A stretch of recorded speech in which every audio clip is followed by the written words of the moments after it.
One of the things with Lyme disease is before you're even diagnosed, half the battle is getting a diagnosis.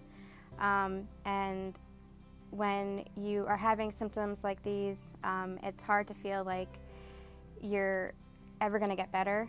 You begin to question yourself and doubt yourself, and when it gets really bad, and I can speak from experience, you wonder if you will even survive. So this letter was very hard for me to write, but it's something that I want to share with each of you today. April 3rd, 2002. Dear whoever you are. My parents are scared. I can see it in their eyes when they ask me if I think I can make it to school today, and I shake my head no because I don't even have enough energy to lift my hand and turn off the alarm clock. I can feel it when they pause in my doorway before they head to work, when they tell me they love me and they'll check in at lunch. But I'm so tired I can't bring myself to say those words back, even though my mind is screaming them.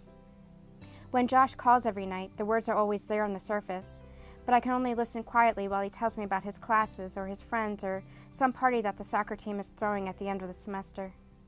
His voice is alive and comforting, and I keep quiet because I love listening to him talk. For those few minutes, I feel like a normal person, like I can still be the Leah he drove to school every day, the Leah he stayed up with all night, the Leah he sat with before the world was awake on the day we said our longest goodbye. I'm part of the world again when I'm with him, and I can't change that. I don't want to change that. So when he asks me how I'm feeling, I tell him today was a good day.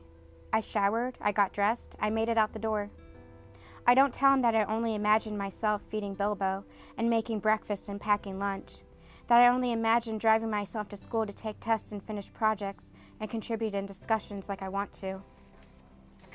I don't tell him that I make it to the front door, hand on the doorknob, trying to push myself to do what, rationally, any healthy person should be able to do. I don't tell him that I never make it any further than the front walk. I tell him, it's okay, I can do this. I don't tell him that I can't. But I think Sam does, because it's like he already knows. I hear it in the tone of his voice, in the hesitation in his words before he hangs up, like he wants to say something more. Hang in there, Leah, he says instead. Always, hang in there. For how much longer, I want to ask. I stare at the cordless phone in my hand, now silent from his absence. I swallow the words back down. I can't tell my mom or dad or Josh that I'm scared, but I can tell you, can I? I can tell you anything.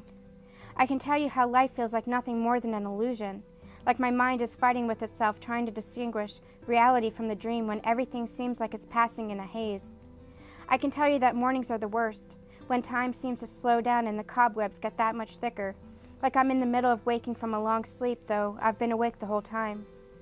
I can tell you that evenings are better, but even then there's that reminder that something is happening to me because the world is asleep and I'm awake and wondering how many more days this can go on. Hang on, everyone keeps saying, but hang on to what? I watched my mom make dinner from my place on the couch tonight. She thought I was resting and listening to the TV, but instead I was watching her rinse the chicken legs beneath a spray of water in the sink before rolling them in breadcrumbs and plopping them into a baking dish. She was making my favorite comfort meal. She didn't ask if I needed it. It was like she just knew. Izzy was seated at the kitchen counter, her schoolbook spread out like she was conquering the kitchen. She was reading from her worksheet, comparing each question to last night's homework and complaining that it was the same, only worded differently, and how was it fair that they had to do the same homework twice? My mom raised an eyebrow as she placed the baking dish in the oven and set the timer on the microwave, but she let my sister continue. In another life, I would have agreed with Izzy.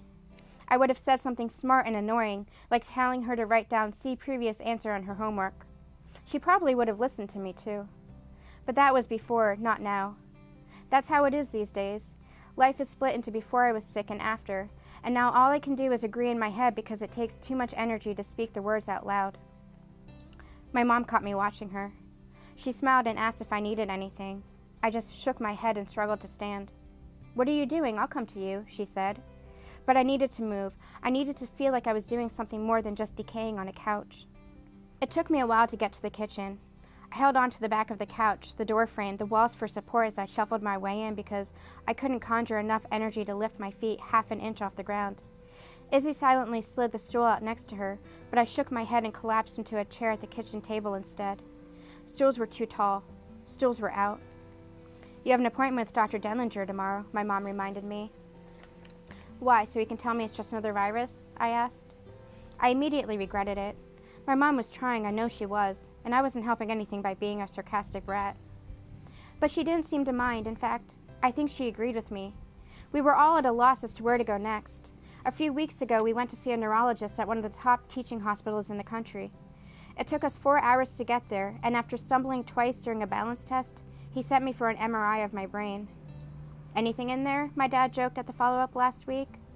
The doctor laughed and patted my knee. She's fine. A little deficient in vitamin B, but that's nothing some supplements can't fix. I cried the whole way home. I don't get it, Molly had said when I told her. Do you actually want to be sick? Of course I don't want to be sick, but I am sick. That's the thing. I don't want to be, but I am, and no one can figure out why. What I want is someone who can connect the dots so this can all be over and I can get better. I want to get better, but I'm only getting worse. That's the problem. Why is that so hard for people to understand? Izzy was silent at the kitchen counter, staring at her worksheet, though I could tell she was listening. My mom sat down at the table next to me and took my hand. We'll figure this out, she said, smoothing my hair away from my face. You're a survivor. I shook my head as hot tears began to spill down my cheeks. Because I'm not. I'm not a survivor.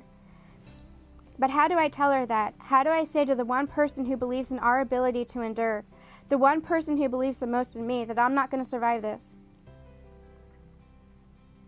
How do I admit that when I'm laying down and my legs are aching so badly, like every muscle is being squeezed by one of those vice clamps on my dad's workbench, all I can do is cry and beg for some relief, no matter what that looks like? How do I tell my mom that I'm beginning to accept it because I'm fading away anyway, and maybe it's easier this way? Because I'm only 17 years old, I haven't really lived yet to begin with. Maybe it's easier when you're young because you don't know what you're missing. So now I can spend the rest of my time here knowing that it's been a really good life so far and prepare myself for whatever comes next. Because something has to come next, doesn't it? This can't be it. This can't be the end. There has to be something more. Another life, a different place, something beyond this. There has to be. This can't be everything there is. Please tell me this isn't everything there is. Oh, Leah, don't tell me to hang in there anymore because I have nothing left to hang on to. Prayers don't work and miracles don't matter, and I'm not any more special than the next person. Why should I think I deserve to live any longer than anyone else? What makes me different? What makes everyone think I'm going to survive this, whatever it is? Because maybe I'm not. Didn't anyone ever think of that? Maybe I'm not a survivor after all. Don't you dare say that, Mom said, her voice rising in anger. But I'm not, I shouted, a cry stuck in my throat. You named us after all these survivors like you think we're the same. You named us Amelia and Samuel and Isabella like we're them, but we're not them, Mom. We're not the same. They survived, but maybe we won't. Maybe I won't. Because everyone is saying I'm fine when I'm broken, and there's nothing they can do for me when I'm pleading with them to fix me, and maybe that's just how it goes. I'm sorry, I cried, because I want to stay. I want to stay, but I don't know how. Everyone says the survivors are the lucky ones because they didn't die, but who's to say that being left behind is any better? Because when you're left behind, you have time to fear what you escaped, that final inevitability. You can spend your whole life looking ahead at what's to come, questioning if there's anything beyond this, fearing that there might be nothing after all. We're not the lucky ones. None of us are. Maybe none of us are survivors in the first place, not when we're all dying anyway. No one really survives in the end, do they? So maybe this is just me, and this is my life, and this is how that story comes to a close. My mom went silent. I could hear Izzy sniffling at the counter. I took a deep breath and wiped away the last of my tears. I don't want to fight anymore, I said. I don't have anything left. Her eyes were fixed on me, her voice unwavering. Then I'll fight for you. I know you can't hear me, but won't you help me? Because I don't want this to end. I don't want my story to be over.